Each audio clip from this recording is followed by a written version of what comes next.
Hello, in this video I'm going to show you how to use the artistic wire findings form for the Q-shaped ear wires. So the jigs themselves come as they are with all the stationary points already assembled, and then they come with a spacer press for pushing over the wires to make sure the wire is nice and flat to the jig. They're designed to be used with 0.6 or 0.8 wires, that's 20 gauge or 22 gauge. And I'm using 0.8 today, silver plated wire. I'm just going to straighten that with my fingers before I get going. So the wire gets poked through this hole in the jig, and then if you press it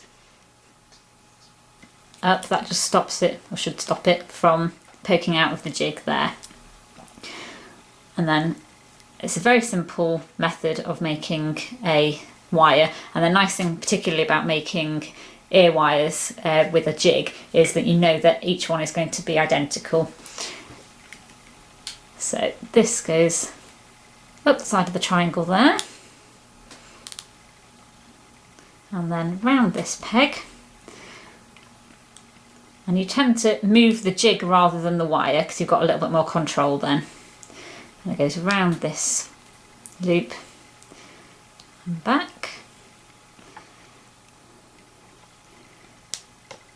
At this point, this is where using the spacer press is ideal for pushing down over the pegs. Okay, and now I can release my wire from the jig. I'm just using flush cutters to snip the wire there. That should then release. So you can see the vague outline of a ear wire there. We just need to get rid of this excess bit of wire. I'm going to use my flush cutters and cut with the flat side just inside the loop there. That gets rid of the excess wire, but also means you don't have a lot of excess wire in the middle here. So just need to straighten up that loop, because at the moment you can see it's slightly twisted from where we wrap round the jig. So just flatten that.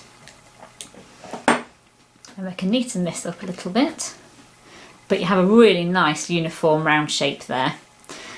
Obviously, with having cut the wire at this point, it could be quite sharp, so here it's a really good idea to use a wire rounder and just take off any sharp edges. And there we have an ear wire.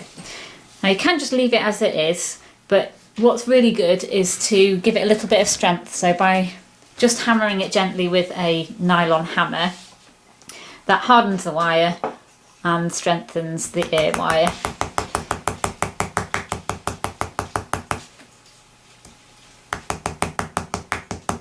Simple as that.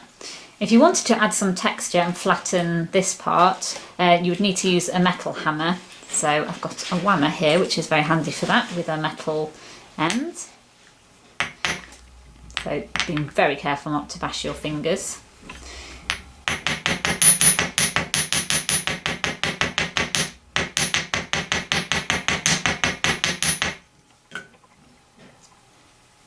That can be the perfect little bit of added texture. There we go.